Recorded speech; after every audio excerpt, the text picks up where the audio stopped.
Boa tarde a todos. Meu nome é Ana Luísa, eu sou defensora pública no Distrito Federal. E aí todo mundo deve estar se perguntando, mas uma defensora pública de direita, acontece, né? E eu recebo sempre esse questionamento. E aí eu sempre respondo com uma frase: o certo sempre vai ser certo, o errado sempre vai ser errado. E o bem sempre vai ser melhor do que o mal. E o meu trabalho se baseia nisso.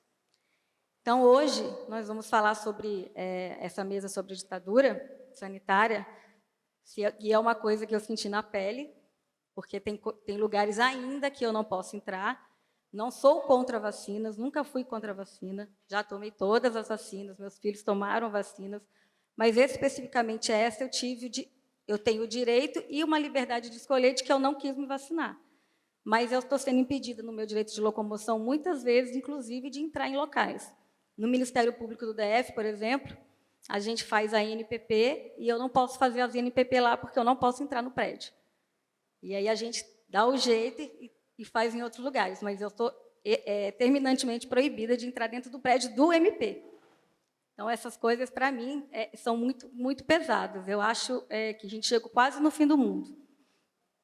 Hoje nós teremos aqui na mesa um médico, que é o Dr. Ricardo Azedo, que está consertando ali para botar um vídeo, e o Dr. Sandro Espanhol. Como é que fala o seu nome? Espanhos. É difícil. Promotor de Justiça do Estado do Paraná, e eu vou começar com ele, para a gente dar início aos trabalhos da mesa. Olá, muito boa tarde a todos. Também quero parabenizar aqui a iniciativa da Abrajuc. Acho que hoje, tenho a certeza de que hoje é um momento de extrema importância para a Associação Brasileira dos Juristas Conservadores.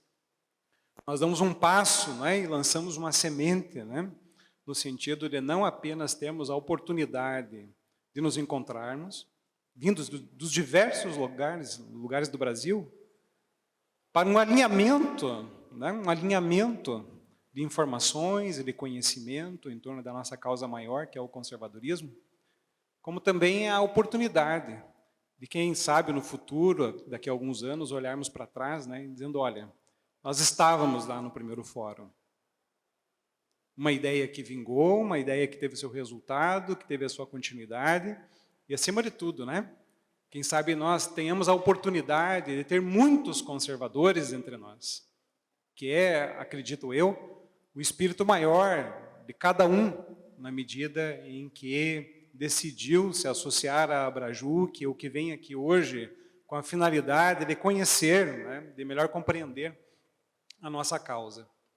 E também acho que houve uma felicidade muito grande na definição desse tema da ditadura sanitária, nesse primeiro fórum. Era um tema obrigatório, Ana Luísa, um tema obrigatório. Uma das maiores calamidades, se não a maior calamidade que nós vivenciamos no Brasil até hoje, e que precisa ser discutida, que precisa ser refletida. E enquanto nós estávamos aqui preparando, né, a metodologia do trabalho, nós achamos interessante, pelo menos da minha parte, dividir em dois blocos. Porque temos aqui ao nosso lado o amigo Dr. Ricardo, a quem eu cumprimento também, que é um profissional da área médica, que não é um jurista. E se nós formos a analisar o contexto da ditadura sanitária, da forma como ela se impôs, as duas grandes áreas responsáveis por esse cenário, infelizmente, foram de um lado o direito e do outro lado a medicina. Porque enquanto nós tivemos no âmbito da área jurídica, né, os defensores ferrenhos de cerceamento de liberdade, de exposição de pessoas a risco de vida, do outro lado, nós também tivemos médicos que abraçaram a causa da vacina experimental a todo custo, do apoio ao lockdown, medidas restritivas, medidas coativas às pessoas.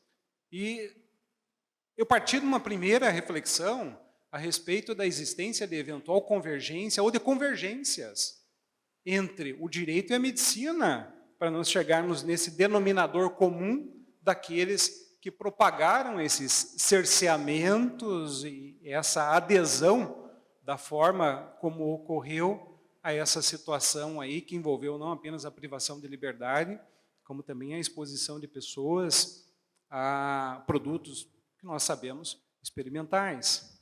Então, nesse primeiro momento, né, eu vou tentar aqui trazer, do ponto de vista do direito, né, o que nós acreditamos que tenha sido um fator comum que atingiu o profissional da medicina para nós termos esse cenário de pessoas que, literalmente, né, eu não sei como, foram capazes de comemorar um estado de caos, né, na medida em que vinham os seus semelhantes, né, presos em suas casas, restritos às suas casas, impossibilitados da oportunidade de um tratamento com base em evidências que indicavam certos medicamentos, certos produtos como capazes, né, de produzir um resultado que fosse positivo à cura das pessoas.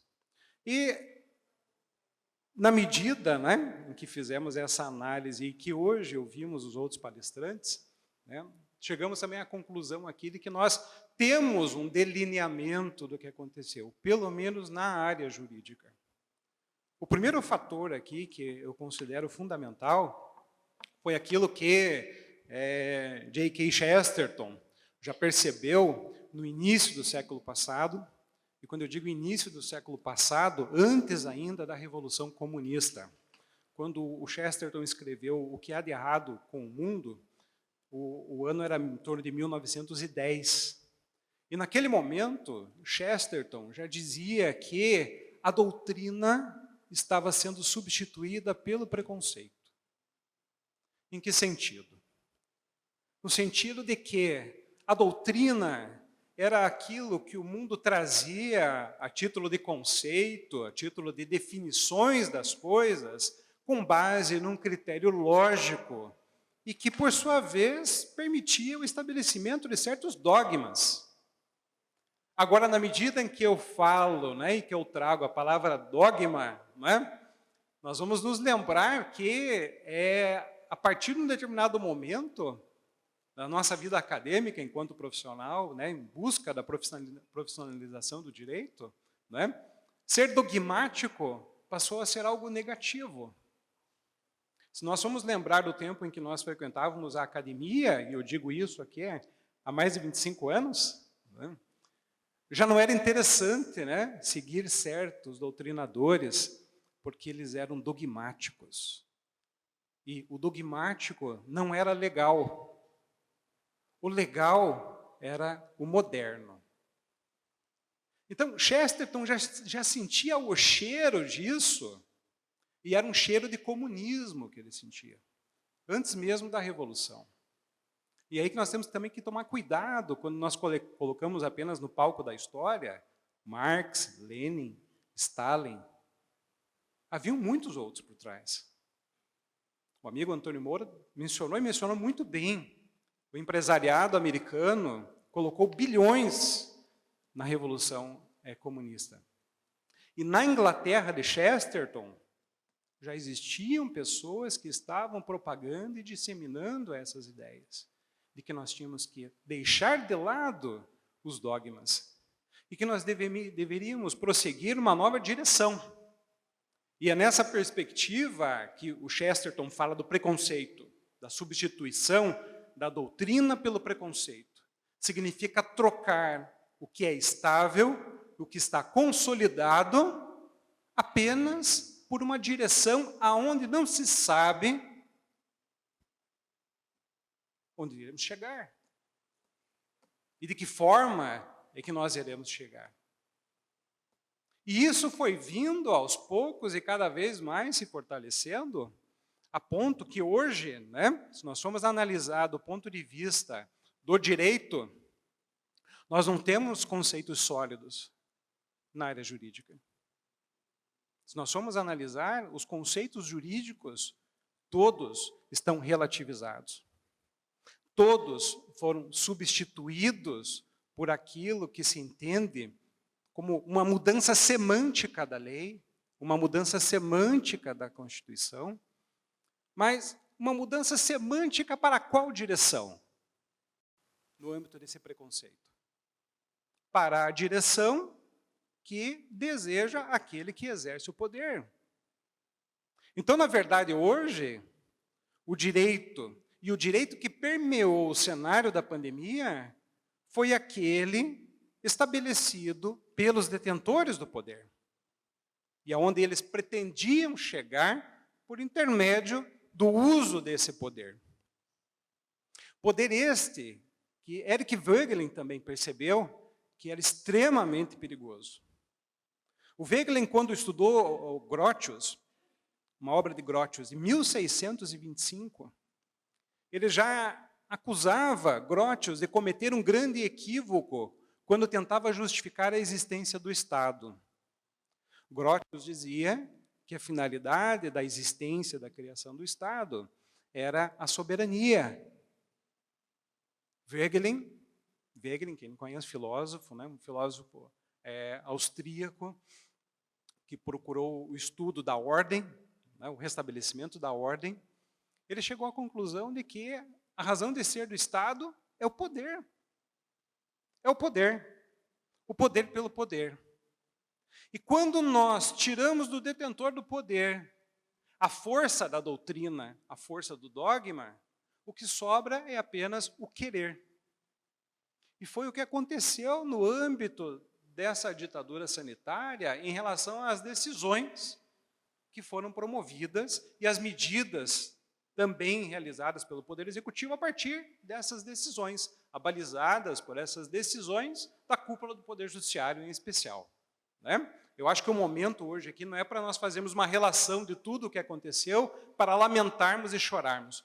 Todos nós sabemos o que aconteceu.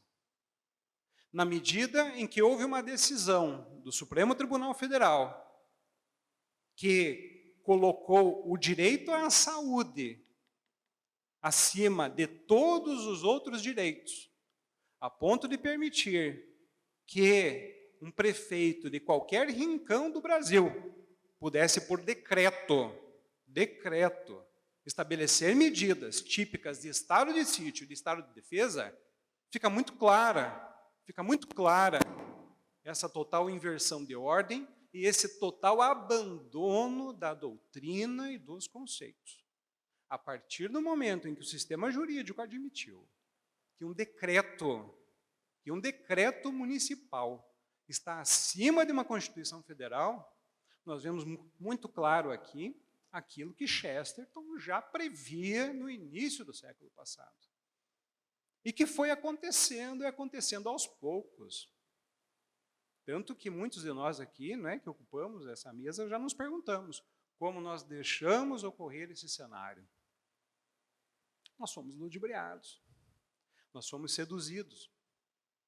Porque o outro fator também que colaborou para esse estado de exceção foi a ideia de esquecimento do passado, romantização do futuro. A poesia, que o amigo Felipe Dantas trouxe aqui, utilizada no âmbito da interpretação das coisas. O progressista sempre mencionou, o progressista sempre disse que nós temos que deixar de lado a tradição e que nós temos que acreditar na ciência. Mas qual ciência? E esse é o grande problema dessa romantização do futuro. Não há resposta. O marxista progressista, como disse o amigo Agripino, ele não oferece resposta para nós a respeito de qual é o momento, qual é o ponto final, o ponto de chegada desses acontecimentos, dessas circunstâncias. E o que nós tivemos no âmbito dessa ditadura sanitária foi exatamente isso. Basta trazer à tona o exemplo da vacina. Antes da pandemia, a fabricação de vacinas, a aprovação de registro de vacinas no Brasil, sempre foi algo contendo alta regulamentação, justamente considerando, né, a circunstância de que se trata de um produto ali que é inoculado no indivíduo e que não pode oferecer risco à sua saúde, muito pelo contrário. Agora, o que é que nós tivemos no âmbito do cenário da pandemia como um todo? Um relaxamento total desses critérios. Sob o argumento de que o cenário indicava que o produto era seguro, porque já tinha registro perante os órgãos de vigilância sanitária. Mas qual registro?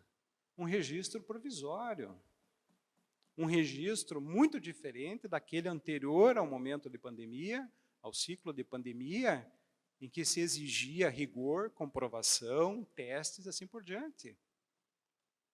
Então, na medida em que nós tivemos, não é, esse relaxamento de conceitos, a partir dos conceitos das exigências, das normatizações, das normalizações necessárias, nós vamos oportunizando esse espaço que foi ocupado para esse tipo de decisão.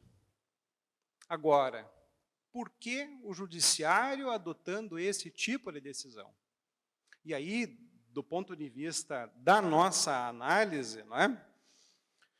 Nós chegamos a um momento de discussão a respeito do critério de ocupação desse espaço importante, que é o espaço do Poder Judiciário, sobretudo quando nós estamos num contexto de eleição de indivíduos, de pessoas para ocuparem esses espaços na qualidade de juízes.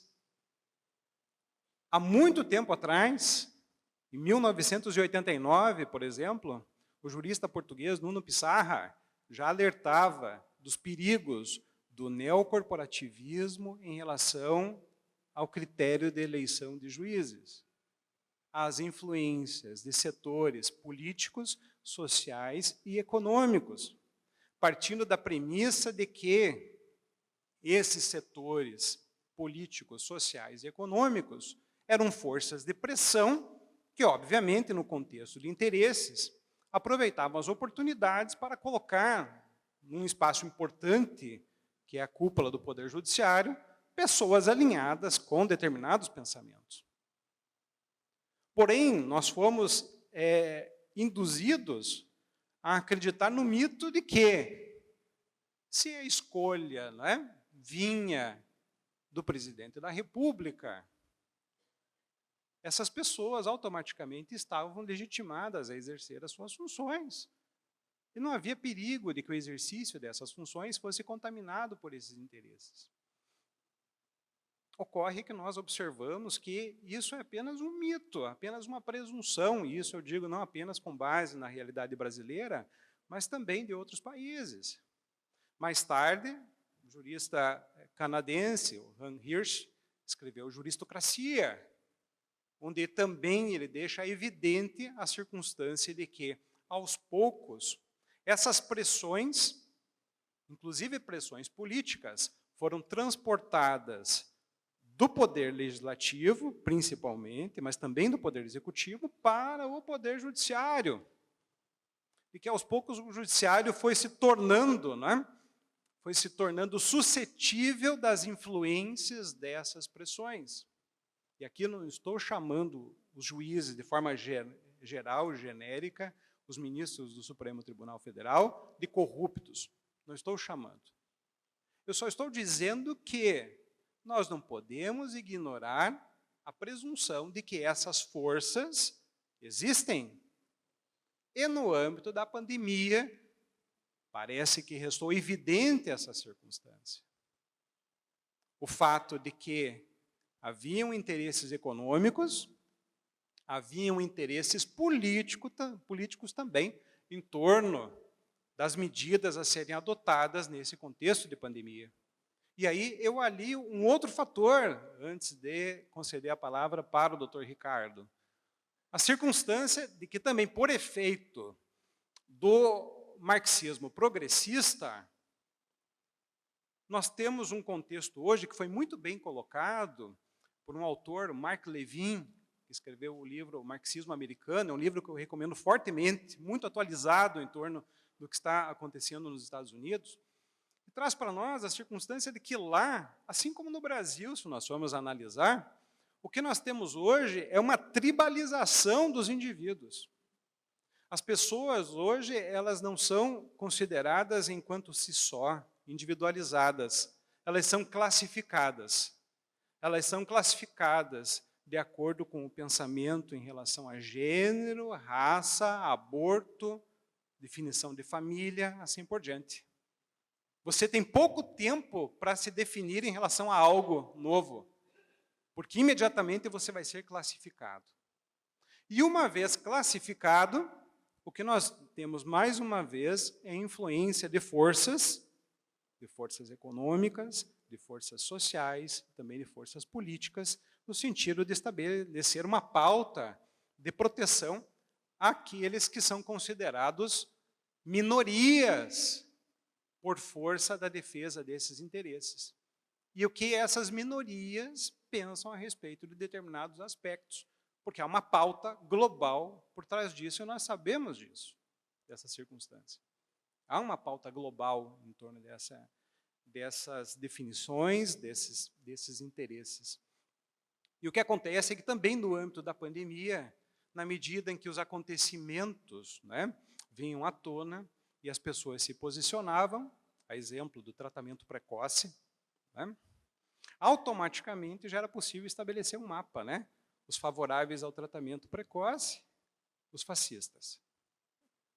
Os não favoráveis ao tratamento precoce, pessoas que, por coincidência, também traziam consigo certas militâncias em torno de gênero, em torno de raça. Então, na medida em que o judiciário, e o judiciário brasileiro, abertamente, aqui a cúpula do judiciário brasileiro, o Supremo Tribunal Federal, é pautado para a defesa contra-majoritária, não foi difícil também aqui de entender o porquê dessas decisões que caminhavam mais num contexto de desordem. Então vejam que tudo isso ocorreu à revelia do que é ou do que deveria ser o direito que nós conhecemos, o direito que nós consideramos, onde nós salientamos, sim, a importância do direito à saúde, claro, a importância do direito à saúde, mas a liberdade como um princípio é fundamental. A liberdade como um princípio vindo do direito natural. A possibilidade de que pessoas sejam privadas da possibilidade de reunião e de locomoção, mas de acordo com um sistema democrático, constitucional, por intermédio da legitimidade do chefe do Poder Executivo, no sentido de implementar essa medida, e não da forma como ocorreu, em que simplesmente, né, se enalteceu, né, sob o rótulo do direito à saúde, deu-se a oportunidade para que nós tivéssemos um cenário de desordem, um cenário de caos, um cenário de opressão às pessoas, tudo isso sob a chancela do Poder Judiciário. Então, o que nós vemos é que, de certa forma, nós somos responsabilizados pelo fato de pensarmos diferente, também pela circunstância de que nós não fazemos parte de determinadas tribos. Porque a decisão, ela atende muito mais um apelo contra-majoritário, no sentido de luta entre pessoas, do que propriamente um aspecto que deveria ser imparcial e objetivo, que deveria ser o aspecto jurídico em torno daquilo que o judiciário poderia decidir. Ele poderia decidir. Porque outro fator também fundamental é o fato de que, se nós formos analisar também sob o viés jurídico, na medida em que os juízes decidem de forma completamente abrangente que o direito à saúde é tão importante ao ponto de quebrar as regras da divisão dos poderes, como dizia Alex Tocqueville, quando escreveu Democracia na América, a decisão até pode ser útil, mas o prolator da decisão deixa de ser juiz. O papel do Poder Judiciário é justamente o quê? Aplicar o sistema jurídico, aplicar as leis da forma como elas foram estabelecidas. mas não da maneira como ocorreu, porque o Supremo Tribunal Federal, e isso não aconteceu apenas no âmbito da pandemia, mas nós observamos esse fenômeno já há muitos anos atrás, começou a decidir num contexto totalmente fora da Constituição Federal e daquilo que a interpretação permite que se faça em torno da análise das regras contidas na Constituição Federal e que, por sua vez, deveriam representar o bom senso. Se nós formos analisar, né, na medida em que o Supremo Tribunal Federal cria um crime, que foi o crime de homofobia, rasgando o princípio da legalidade, ali ele já está, de certa forma, admitindo que o judiciário deixou de ser judiciário. O judiciário passou a ser legislativo.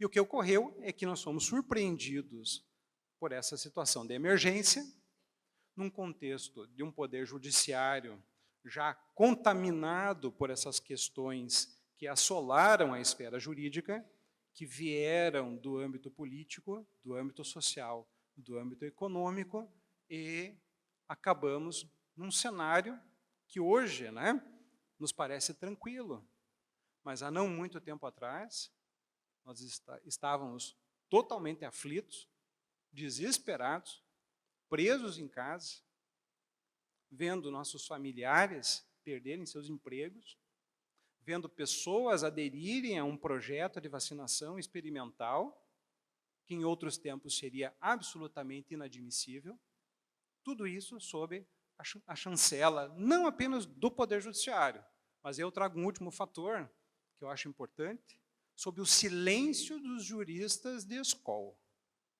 sob o silêncio dos juristas que são os renomados, sob o silêncio dos juristas que deveriam ter se insurgido contra a legalidade desse tipo de decisão.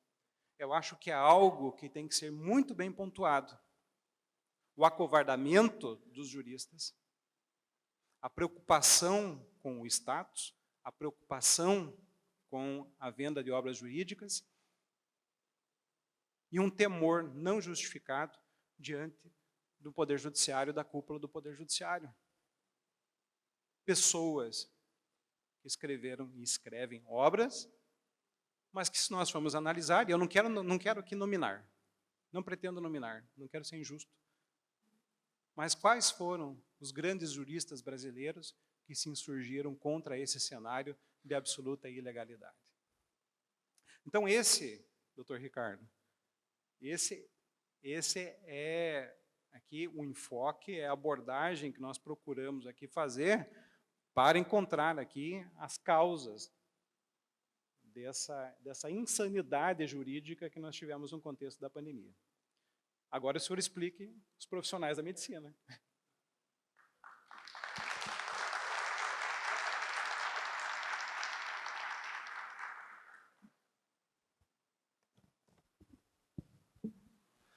Boa tarde, obrigado pelo convite, obrigado, João, obrigado a todos da Abrajuc. Boa tarde, meu amigo deputado Márcio Alberto, demais autoridades. O fórum vai, assim como foi a pandemia, né? A opinião do médico é sempre a última.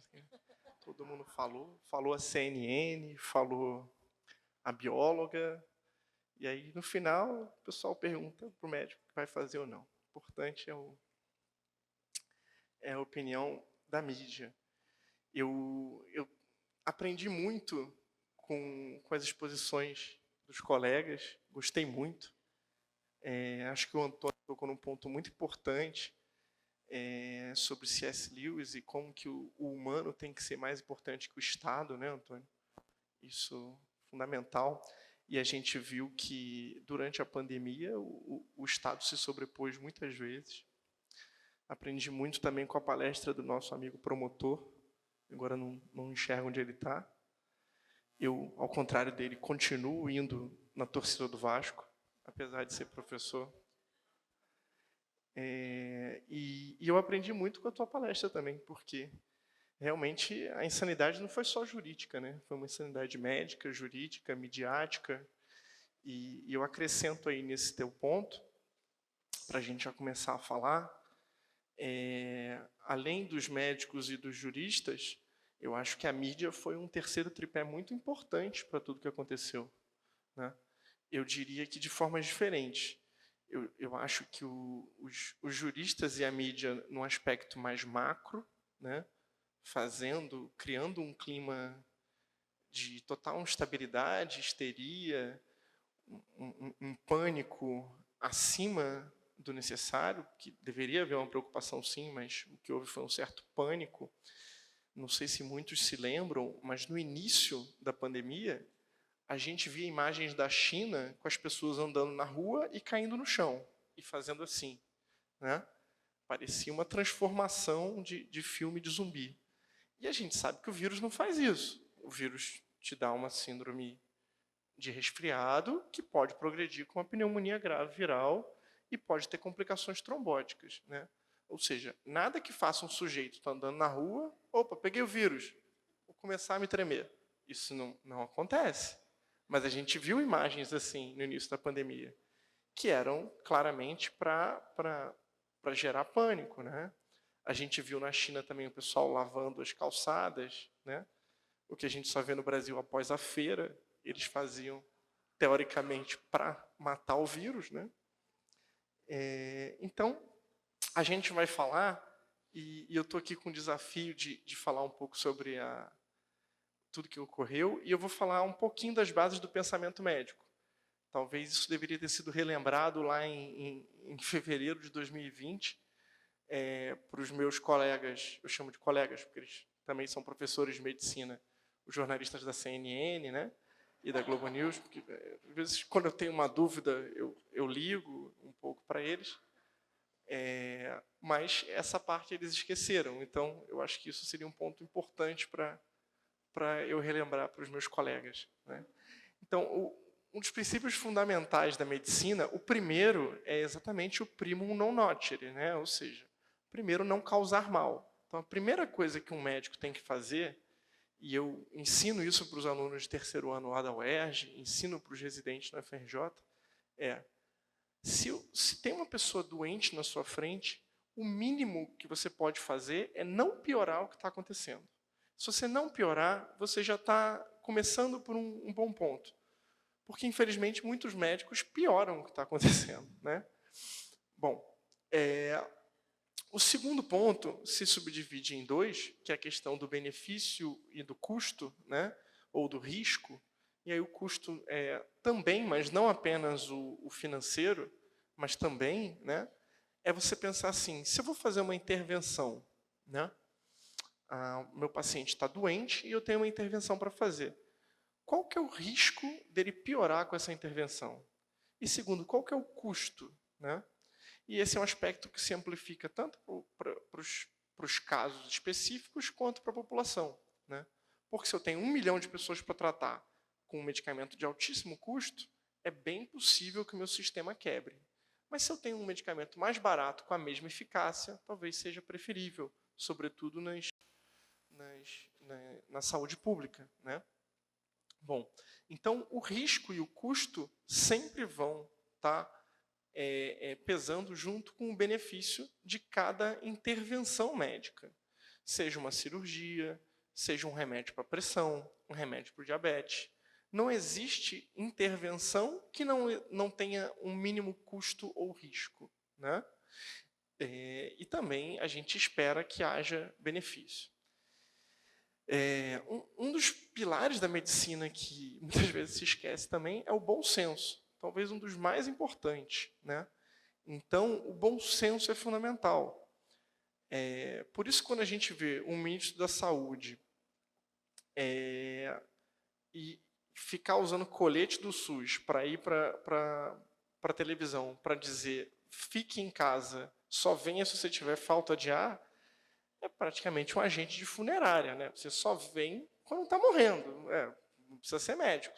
Eu falo, o pessoal deveria ter colocado porteiro nas emergências.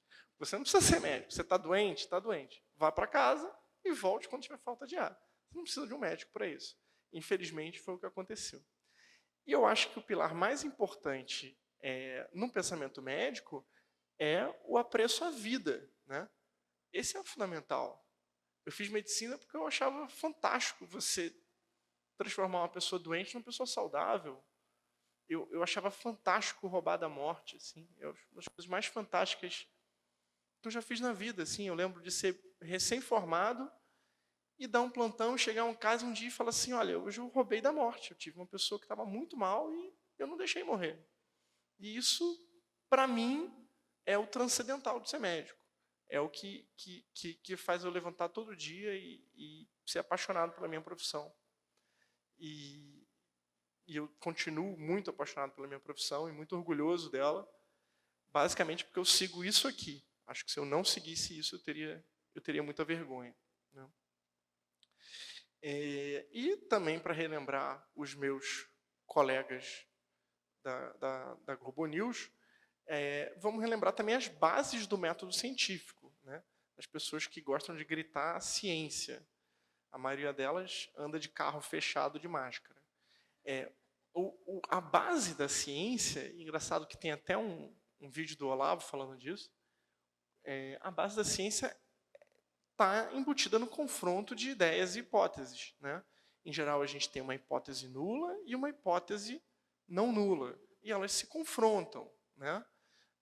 Exemplo, se eu der o remédio X para a doença Y, eu vou melhorar essa doença. E aí a ciência recomenda que a gente realize experimentos para avaliar essas hipóteses, né? Ou seja, eu acho que esse remédio funciona, eu acho que essa pessoa tem essa doença, eu vou falar com essa pessoa, ver se ela quer tomar, e eu vou tentar fazer isso funcionar, né? E aí os experimentos podem avaliar as hipóteses. Eles podem confirmar, podem excluir, em alguns casos podem até não confirmar nem excluir.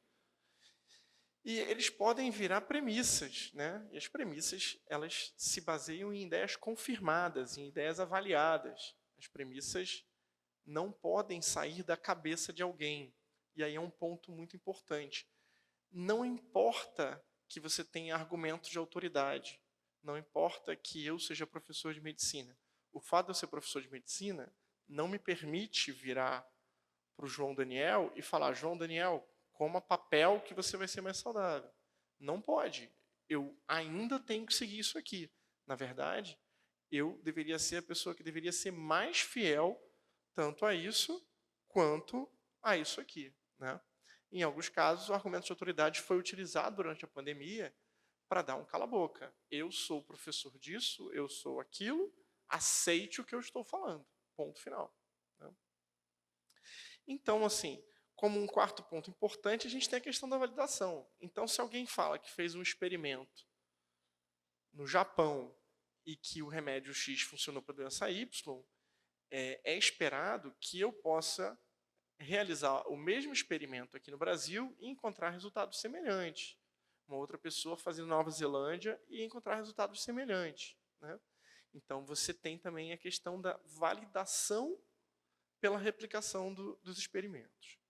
Bom, dito isto, com esses 2 slides, a gente já resolveria 99% dos problemas da pandemia se eu pudesse fazer uma camisa e andar com eles. Estou pensando no assunto. Um outro ponto importante que foi completamente ignorado na pandemia, quem lê grego já conseguiu ver, que é o juramento hipocrático. O juramento hipocrático, ele norteia as ações de um médico. Todo médico, ao se formar, tem que fazer o juramento hipocrático. E quando você vai numa formatura, você renova o seu juramento hipocrático. Não é à toa que o juramento hipocrático está sendo também atacado. Durante o século XX, ele foi reformado, ou juramento hipocrático revisado. Um dos pontos que estão tentando retirar do juramento hipocrático é uma linha que Hipócrates colocou da própria mão, onde ele escreveu: não darei medicamentos abortivos a mulheres grávidas, mesmo que me peçam, né? Esse está sendo retirado. Por quê? Porque o juramento hipocrático ele é uma ode às bases do pensamento médico, ao primum non nocere, ao risco-benefício, ao custo-benefício, ao bom senso e à vida. Isso é o juramento hipocrático, né? Ele colocou num texto clamando as bases da medicina, né? Bom, 3 pontos importantes do juramento hipocrático poderiam resumir muito do que está no texto, né? Um ponto importante, que ainda não foi retirado, mas é capaz de, depois da pandemia, retirarem, ou pelo menos interpretarem de maneira diferente, mas uma das coisas que é falada de modo muito inteligente é que Hipócrates sugeriu que os médicos se comprometessem a não corromper costumes, né? Isso é muito importante, porque a gente pode entender costumes quanto aspectos mais simples da vida das pessoas, mas a gente pode entender também a liberdade como um costume de uma sociedade, né? E a justificativa sanitária foi usada para corromper a liberdade das pessoas. Então, esse é um ponto muito importante. Não favorecer o crime, né? E, infelizmente, uma série de crimes foram realizados, muitos pelo Estado, né? A gente viu gente soldando porta de comerciante, pessoas que tinham como comércio, como única fonte de renda, que são arrimos de família, né? Então, a gente teve isso também. E, obviamente, não dar venenos e abortos. Bom, não dar venenos e abortos eu entendo como também não dar medicamentos que ainda não tiveram sua segurança estabelecida para grávidas e crianças, e segurança estabelecida no longo prazo. Um outro ponto muito importante, além do esquecimento das bases da medicina e do método científico, foi a perversão das premissas, né? Muitas perguntas eram feitas já tentando usar nas premissas um certo checkmate para te colocar numa posição desconfortável. Por exemplo, você usa medicamentos sem comprovação científica, né? Aqui entra uma noção que, infelizmente, as pessoas têm de achar que a medicina é uma ciência. E a medicina não é uma ciência, a medicina é uma arte que se ancora em diversas ciências. Anatomia, fisiologia, funcionamento cardíaco, hidrostática, biologia molecular, biologia celular. Uma série de ciências são utilizadas. Mas a medicina é uma arte. E a grande verdade é que, a todo momento, os médicos fazem isso. Eu arriscaria dizer que quase que 90% do que os médicos fazem não tem uma comprovação científica perfeita, né? Porque, às vezes, você tem lá um remédio para pressão, um remédio para o diabetes, que foi passado por um estudo, mas ele foi feito no estudo com pessoas de uma determinada idade, com um determinado perfil.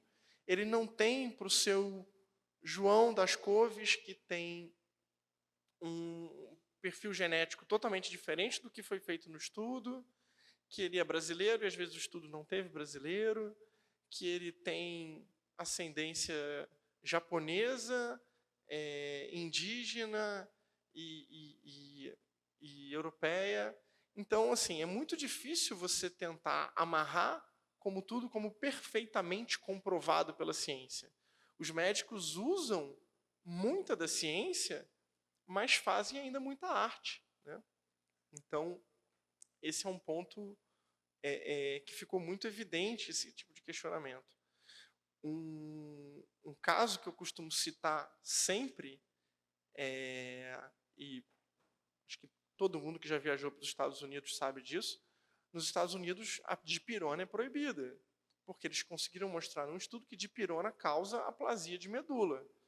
Ora, eu não conheço um brasileiro que não tenha usado dipirona menos de 100 vezes na vida, já, inclusive crianças, idosos, pessoas com as mais variadas doenças, com total segurança. Mas se você falar com um médico americano, ele vai jurar para você que dipirona faz mal e que ele não vai usar isso de jeito nenhum, mesmo que ele venha trabalhar no Brasil. Por quê? Porque ficou dentro da cabeça e do espírito deles que aquilo faz mal, né? E aí a questão da propaganda foi muito importante, a questão das mídias foi muito importante, e a automação desse pensamento. Eu chamo de automação desse pensamento porque, quando você tem um grupo de médicos formadores de opinião que aceitam isso, todos os outros médicos que estão se formando naquele momento, que são seus residentes, seus alunos, eles já saem com aquele pensamento e isso é muito difícil de ser mudado, porque aquilo vira uma premissa, né? Então você tem uma perversão da premissa. E no início da pandemia, uma das primeiras coisas que se falou foi do uso de antimaláricos, né, de hidroxicloroquina, e aí começaram a levantar a possibilidade de que hidroxicloroquina podia causar arritmia. É interessante, eu não trouxe aqui, eu não posso trazer, mas nos dados do meu doutorado, eu estudei um grupo de centenas de pacientes aqui do Brasil, que muitos deles, como eu estudo lúpus, muitos deles usam hidroxicloroquina há 35 anos, e um dos fatores mais importantes para mortalidade foi exatamente não usar hidroxicloroquina. E nesse grupo de centenas de pacientes que usa há 3 décadas, nenhum deles teve arritmia. É impressionante. Só os pacientes do pessoal da Globo News que tinham arritmia. Os meus nunca tiveram por 30 anos, mas o pessoal do doutor CNN sempre tinham. Eu ficava impressionado com isso. E aí se levantou essa questão de que hidroxicloroquina matava. E se martelou tanto essa hipótese que os médicos ficaram com vergonha de passar, as pessoas doentes ficaram com vergonha de usar, e as pessoas podiam ter vergonha de passar e de usar. Só não podiam ter vergonha de morrer. Morrer, a mídia estava assim, não, aí está de parabéns. Mas usar um remédio que tem um perfil de segurança maravilhoso, eu digo maravilhoso porque eu prescrevo isso há pelo menos 15 anos e eu nunca vi um efeito colateral em quem use 5 dias. Eu já vi em quem usa 20 anos. Mas 5 dias, que é o preconizado para o Covid, eu nunca vi. E conseguiu se demonizar isso, né? Eu acho que é de uma torcida pelo vírus tão grande que tinha que botar uma camisa Força Jovem Vírus, Força Coronavírus. A ivermectina é a mesma coisa. A ivermectina também foi demonizada, também um medicamento extremamente utilizado, ajudou muitos detentos, porque a gente sabe que a gente usa muito ivermectina na prisão. Eu já trabalhei como médico em um presídio manicômio, e realmente você tem muito piolho, você tem pulga, você tem uma série de exoparasitas, né, que são o grupo em que a ivermectina trabalha melhor. A ivermectina é muito eficaz para esse tipo de parasitose, então você usa muito ivermectina lá, e eles se beneficiaram muito disso, né, mas sem comprovação científica, mas estão vivos. E aí, o que a ciência dizia? Né? A ciência dizia, volte para casa e volte com falta de ar. Vá para casa e volte com falta de ar. Meu Deus do céu, a gente tem medicamentos potencialmente eficazes, mas a gente não pode usar porque alguém não gosta deles, e eu deixo as pessoas morrerem ao invés de usar um medicamento que pode salvar uma vida. Isso é uma coisa surreal. Assim, eu acho que se eu tivesse lido isso num livro de ficção científica pessimista, eu ia dizer que não, isso nunca vai acontecer. Ninguém vai permitir isso. E muita gente não só permitiu, como apoiou isso, né? Eu conversei num grupo de médicos, médicos reumatologistas também, então que também eram especialistas em lúpus e usavam hidroxicloroquina há anos. E era engraçado que todos que eram de esquerda falavam, não, é melhor a gente não usar, porque realmente pode dar arritmia. Aí eu virei para um deles e falei assim, pô, fulano, você foi meu residente, você já viu alguém tendo arritmia com hidroxicloroquina? Porque eu nunca vi, não sei se você viu. Ele, não, eu não vi, mas a gente não sabe como é que é a interação do vírus com isso. Então, quer dizer, ele levantou a hipótese da hipótese da hipótese, então, pelo risco de não fazer mal, eu vou deixar o vírus comer solto. Então, eu digo que era o grupo do tratamento precoce, né, os favoráveis ao tratamento precoce e os favoráveis ao vírus precoce. Porque vamos deixar o vírus em paz, porque a gente não quer atrapalhar a vida dele, né? E aí se levantou uma última premissa que eu achei a mais surreal possível, de que não existem medicamentos eficazes e não vão existir. Então teve alguém que fez uma previsão fantástica. Não existem e meio que proibiu de tentar algum tratamento, né? Aqui é o capitão da torcida do vírus, porque tem que torcer muito pelo vírus para você dizer que não tem medicamento e que você não pode nem tentar fazer alguma coisa por isso, né? E aí sempre se falava, inclusive questionaram na televisão, porque para você dizer que um medicamento é cientificamente comprovado, você tem que ter os estudos randomizados, controlados, duplo cego, né? Os RCTs, os Randomized Controlled Trials. O que são esses estudos? Esses são estudos, em geral, prospectivos, que você seleciona centenas a milhares de pessoas para tomar ou medicamento ou um placebo, e depois de muito tempo você avalia como é que aquilo ocorreu, e para você ter uma inferência de bioestatística segura sobre um medicamento, né? Eu acho isso lindo, e isso virou o novo Deus dos torcedores do vírus. Só que tem um detalhe, a média para se planejar um tipo de estudo desse é de 1 ano a 2 anos. Para executar, muitos chegam a 5 a 7 anos. E para você fazer o tratamento estatístico, o controle de dados, preparar a publicação, enviar para um jornal médico e publicar, pode demorar de 1 a 3 anos. Ou seja, são 10 anos de falta de ar, você fica lá sem ar, morrendo, esperando para ver se sai. Se sair, e o pessoal os jornalistas gostarem do estudo, você pode tomar. Se não, você fica lá com falta de ar em casa, né? É totalmente surreal. E aí, só como exemplo, eu trouxe aqui um RCT que mostrou uma ineficácia de um remédio que é amplamente usado para artrite psoriásica, que é o methotrexate, e que ele foi completamente ignorado pela comunidade científica, né? Porque, por exemplo, ele não ajustou as doses que usaram no estudo.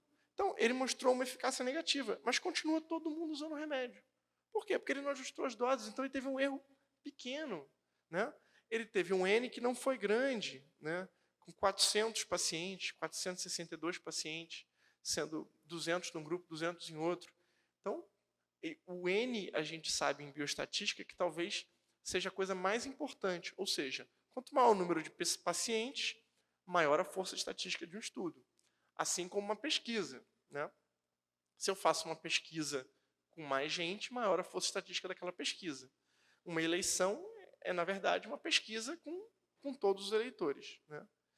Então, só para ilustrar, ainda ilustrando e falando da ciência, aqui a ciência mostrou que a hidroxicloroquina reduzia,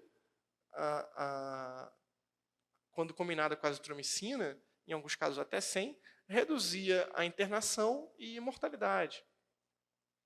Aqui, provavelmente, o maior estudo já feito durante a pandemia, com um N absurdamente assustador, né?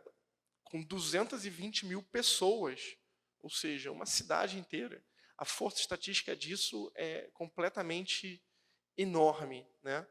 Utilizando a ivermectina, um estudo brasileiro da doutora Luciqueri e do Flávio Cadejani, 2 guerreiros aí da medicina brasileira que salvaram milhares de vidas.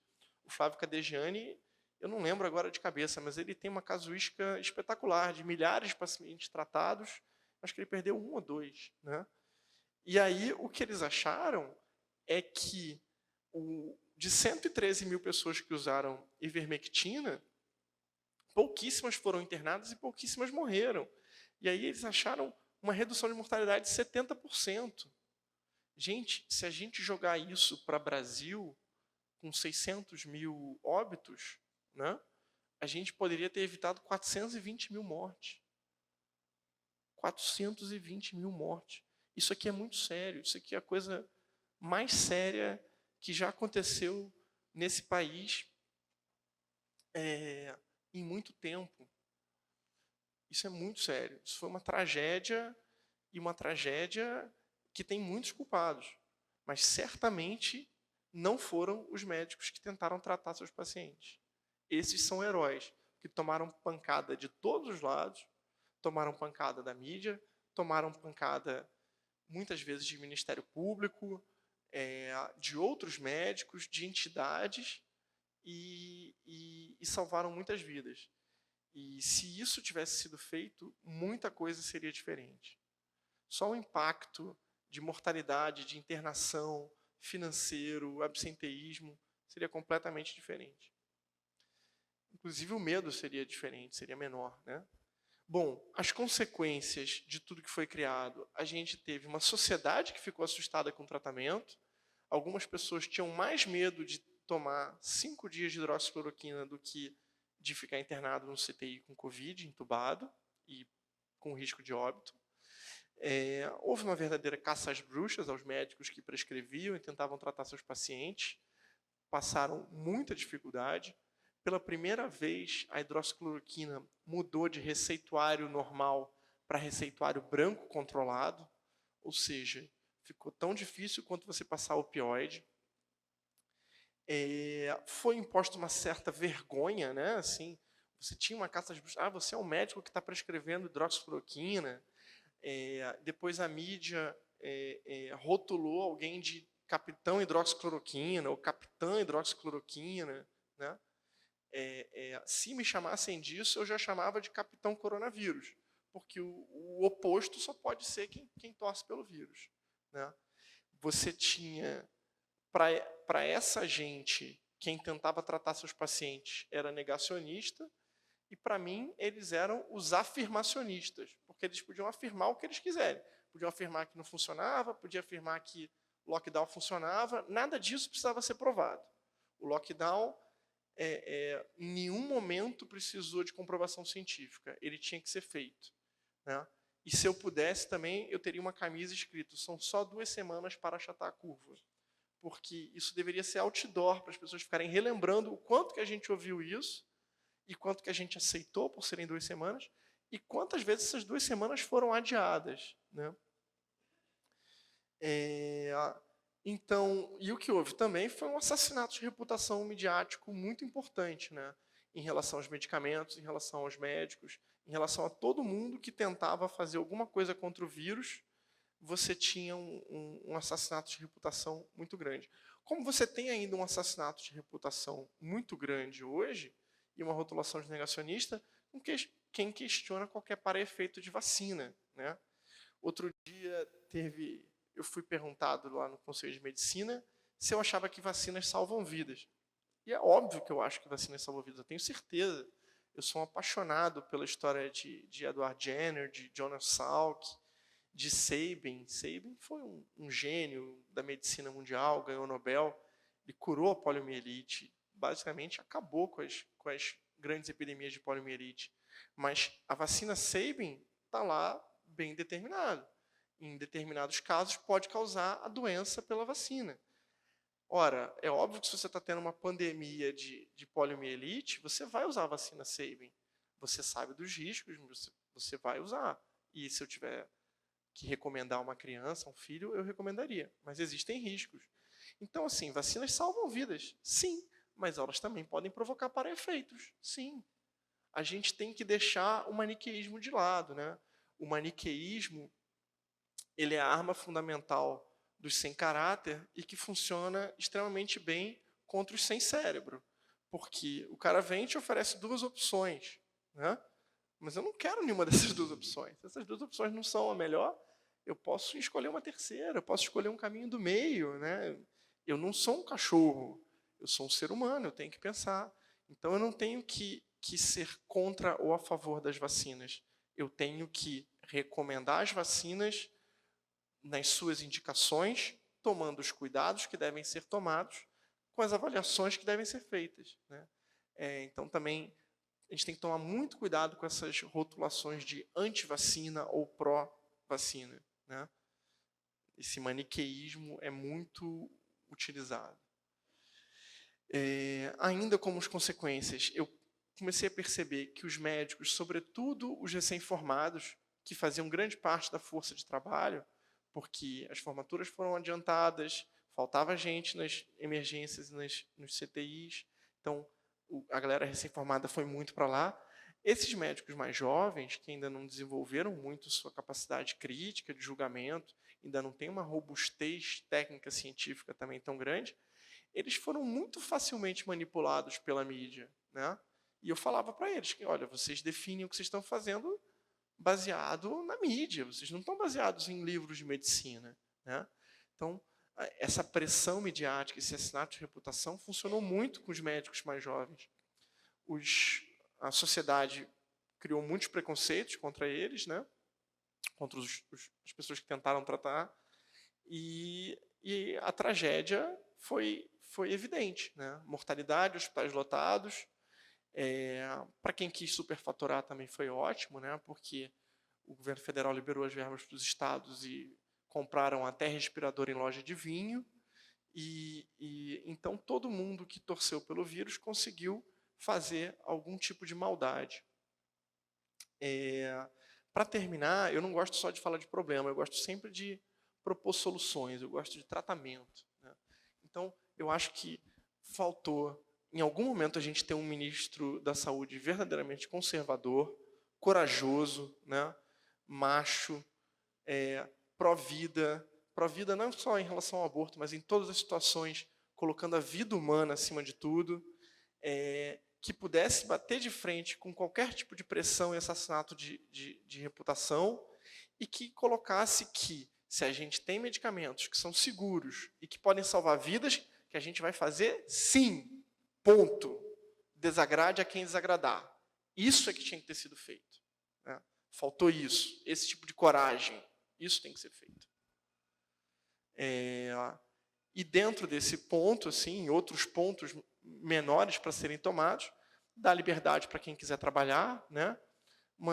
Faltou fazer uma geração mais precoce de publicação de dados positivos que a gente pudesse achar no início da pandemia, porque ficou muito tempo com a dúvida no ar, né? E lembrar que deveria prescrever remédio quem fez medicina, que só deve ir para casa quem está bem, né? E que a gente deve trabalhar sempre para evitar internações e morte, que a vida é o bem mais precioso do indivíduo, deve ser sempre preservado e devemos lutar sempre por ela, né? Sempre vale a pena, e que drogas potencialmente eficazes valem a tentativa, né?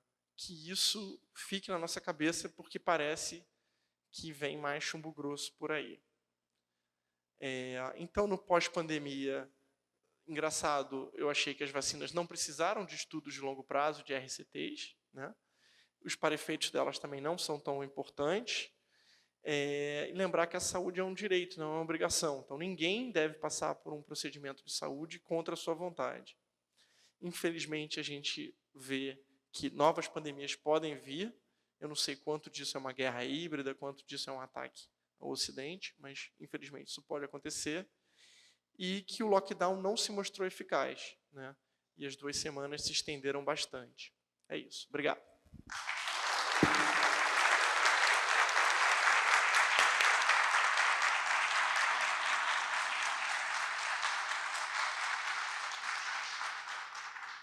Obrigada, doutor Ricardo. Eu vou só devolver os 8 minutos que falta para o doutor aqui. Já já a gente encerra. Muito bem. Como eu havia mencionado, né, eu iria trabalhar uma primeira parte, né, trazendo a abordagem do direito em relação ao como ocorreu, né, essa interpretação, essa postura de determinados profissionais em relação à pandemia. Passei para o doutor Ricardo a palavra. Eu vou resumir a sua explanação, doutor, no sentido de dizer que, infelizmente, colegas seus rasgaram os diplomas de medicina. Assim como juristas também rasgaram os seus diplomas de formação na área do direito. E nessa segunda parte, eu vou aqui trabalhar poucos minutos para nós observarmos o tempo, mas também acho importante uma abordagem no sentido do que nós podemos fazer para evitar novamente uma situação como essa. Nós não estamos livres de que isso ocorra novamente. Aliás, a varíola do macaco já está por aí. Então, há necessidade, né, de nós levarmos para casa algumas reflexões com a finalidade de cumprirmos o nosso papel enquanto conservadores, já destacando que no âmbito da pandemia, nós, conservadores, fomos heróis. O cenário brasileiro só não foi pior porque nós nos insurgimos. Quantos amigos nós perdemos nesse tempo? Quantas pessoas que ainda não olham no nosso rosto? Quantos colegas de profissão não olham na nossa cara? Porque nós somos contrários, porque nós denunciamos, porque nós expusemos o absurdo do que eles estavam cometendo. O doutor Ricardo lembrou muito bem do papel da mídia, e realmente, A imprensa brasileira foi a segunda no mundo a fazer a propaganda do vírus. E a partir daí defender o lockdown, combater, demonizar o tratamento precoce e fazer campanha em prol de vacina. A primeira foi nos Estados Unidos. Então o cenário brasileiro não foi pior porque os conservadores se insurgiram.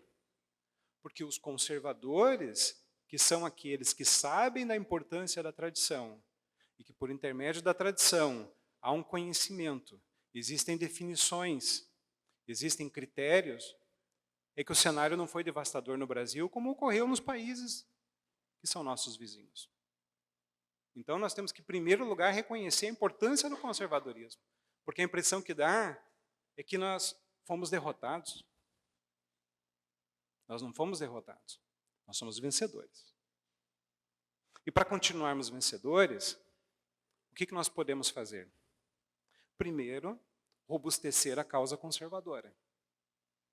Nós temos que definir a identidade nacional.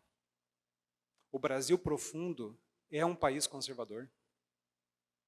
O que nós precisamos, enquanto conservadores, é encontrar os denominadores comuns do conservadorismo, de acordo com a realidade brasileira, e, a partir daí, ir para o campo de batalha e propagar os nossos ideais.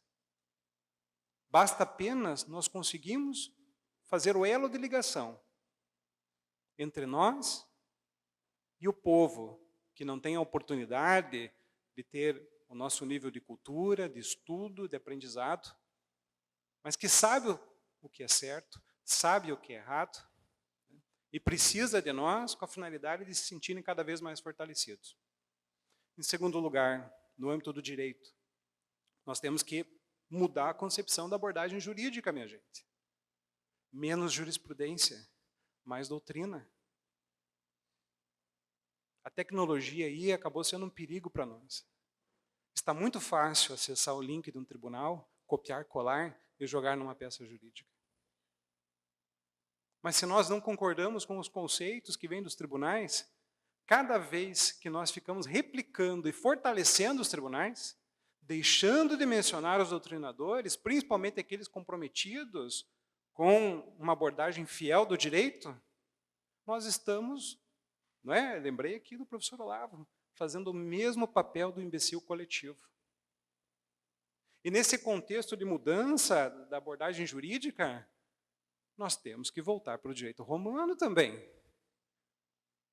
E aí muitos de vocês vão dizer, mas meu Deus do céu, voltar para o direito romano, eu já sou ridicularizado no meu local de trabalho. Eu vou citar algo que provém do direito romano?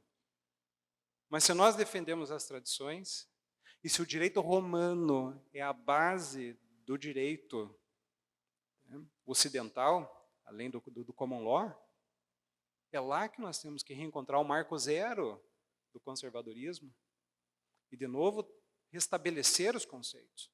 Os fundamentos do direito romano continuam válidos. Claro que a mudança do tempo aí fez com que muitas das regras advindas do direito romano tivessem que ser adaptadas à mudança dos tempos. Observem que eles demonizaram os brocardos latinos. E como nós caímos nessa armadilha?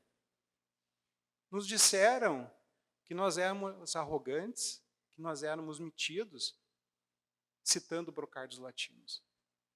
Os brocardos latinos contêm a essência dos princípios gerais do direito.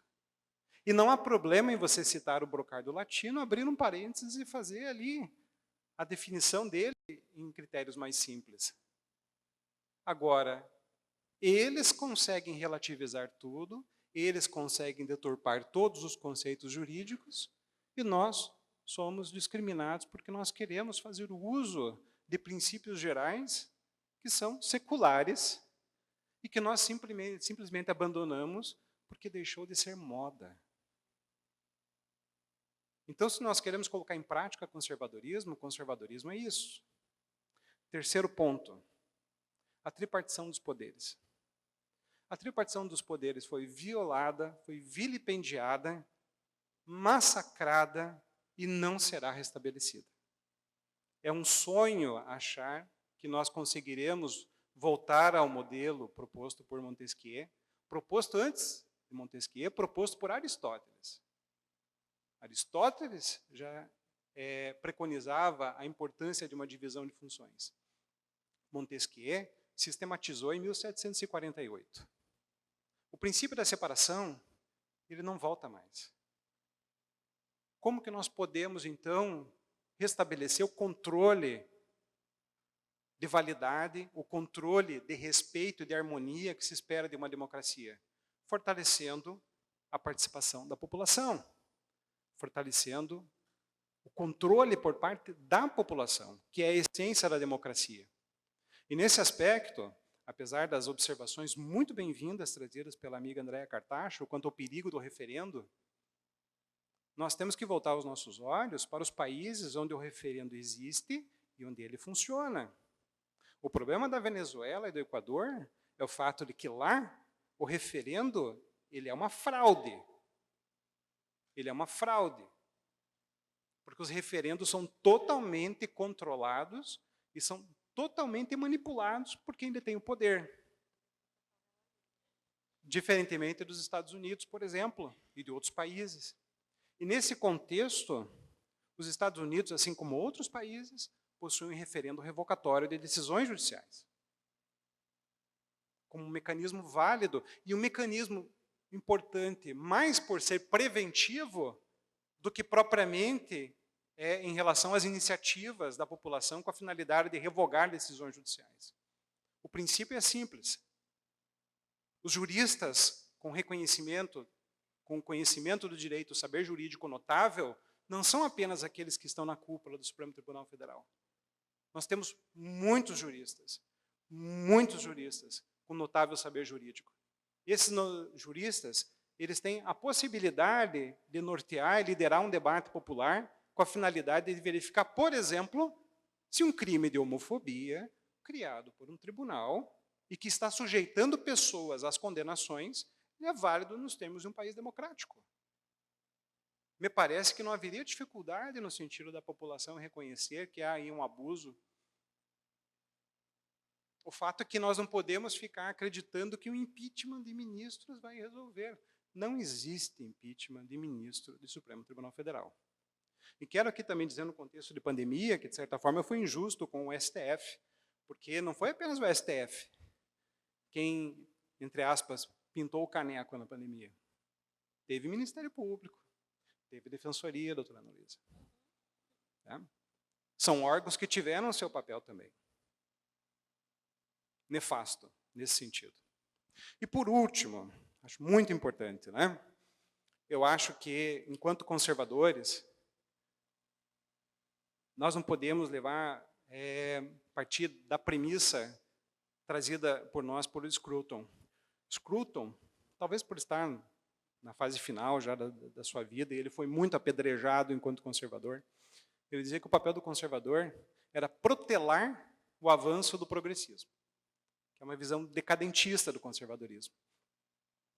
Eu digo que não. A nossa missão é acreditar no transcendente, naquilo que está acima de nós. E aqui me refiro, né?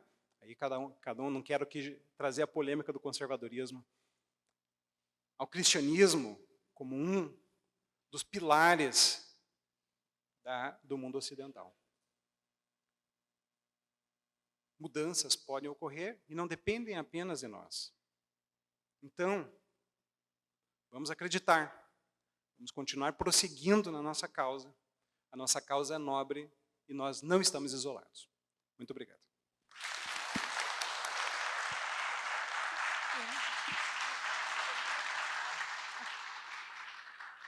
E tem que ser justa, né? A defensora tem que dividir o tempo. 30 segundos. Queria agradecer e eu vou me permitir fazer um pequeno comentário na sua fala, que eu gostei muito. E é um comentário muito corajoso, porque Deodoro, Benjamin Constant e Floriano Peixoto estão me olhando ali atrás. E eu acho que nosso país perdeu muito da liberdade do poder popular em 1889. E eu acho que a gente dificilmente vai ser os Estados Unidos ou vai ser a Alemanha, porque eu acho que cada país tem a sua alma, tem o seu jeito, e eu acho que é muito mais utópico acreditar que a gente vai ter um padrão anglo-saxão de vida, e acho muito mais realista voltar ao que dê certo, e eu acho que uma das pautas dos conservadores brasileiros deveria ser voltar ao que deu certo. É isso. Obrigado.